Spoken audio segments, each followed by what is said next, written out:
everyone, and welcome to this week's collective worship. Peace be with you. Well, it's lovely to be back with you again, and hasn't it been such glorious weather? The sort of weather you might get out and about on a journey. Wonder how many of you can tell me what this is. Well, it's a map. In this particular case, it's an Ordnance Survey map. And it's one of Norwich and the Broads. It's the sort of thing that you would use if you were going on a journey. You might use sat-nav, but sat-nav is also a map. But this is the map that you have to read for yourself. One that if you were walking, you might particularly want to follow.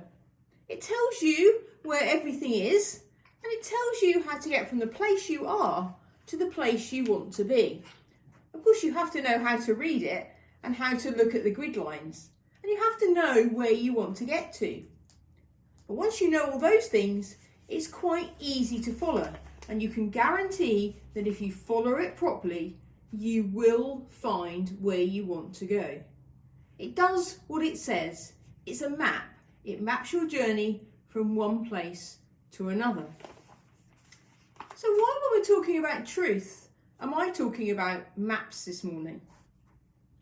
Well, it's simply this, because when Jesus was asked by his disciples how to get to the place where he was going, Jesus said to them, "I am the way and the truth and the life."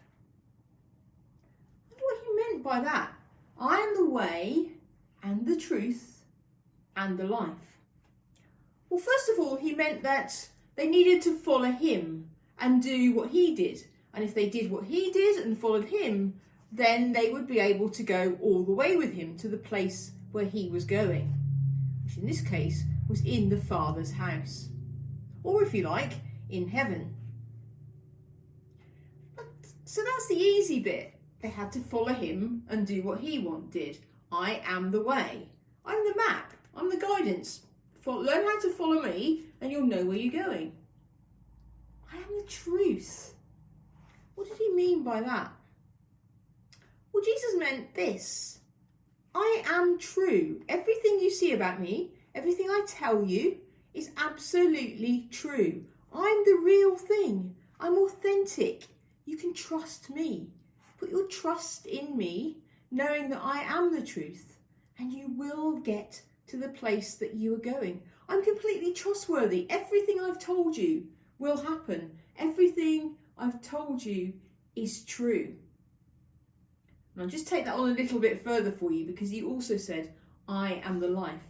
And what he meant was, he is the one who will give everybody a place in heaven where they can be with him and live forever, which is what we know Easter is all about. But the truth, the authentic person, Jesus says, I am the real person. I am the truth. Trust in me. And we saw another example in the Bible about trusting in Jesus. When Jesus was on the lake, he was sitting on the side of the lake. But the disciples, because they'd been fishermen, were out in their boats on the lake. And they'd been out there for some time, and it was quite foggy, just as it does over water sometimes. And suddenly they saw a figure walking out on the water. Well, something said to them, you can't walk on water. What else is going on? Maybe it's a ghost. Maybe it's something strange. Because it was misty, they didn't know it was Jesus. And so they were a bit scared, because those disciples were quite scaredy cats sometimes, weren't they?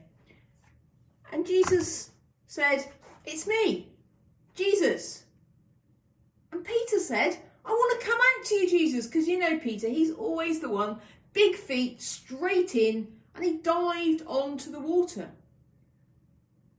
And because he put all his trust in Jesus, and he focused on Jesus, because he knew that Jesus was the truth and he was the way, he was able to walk on the water.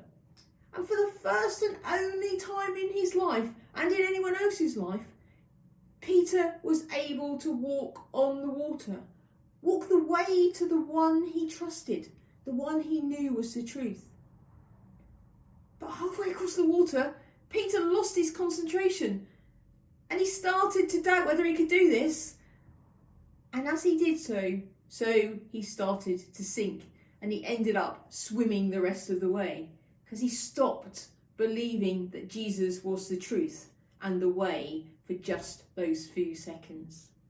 Now, I don't suggest you go out there walking on water, but I do suggest that perhaps it would be really lovely, wouldn't it, if people knew each one of us to be the truth, to be honest and humble people, to be authentic, that what people see is what they get.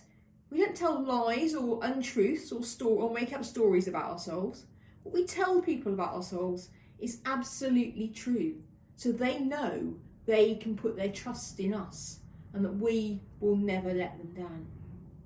So let's pray now that we can be true people. So let's take some time to be quiet and some time to pray. Dear Jesus, we thank you that you are the way and the truth and the life, that you never told us stories that weren't true.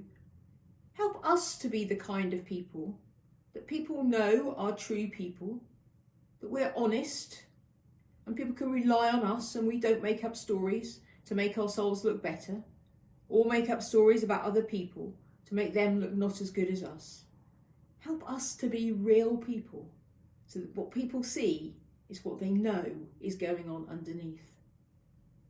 Amen. Well, I'm not going to be around for a couple of weeks because I am going on a journey, and I will be taking a few maps with me because I'm going to be going to do some driving and some walking. Unfortunately for me, I do know how to lose a map, so hopefully I won't get lost and I will be back with you before the end of term. But until then, keep being the person you really are. Keep being honest with yourself and honest with those around you. And people will come to see you as a really nice person.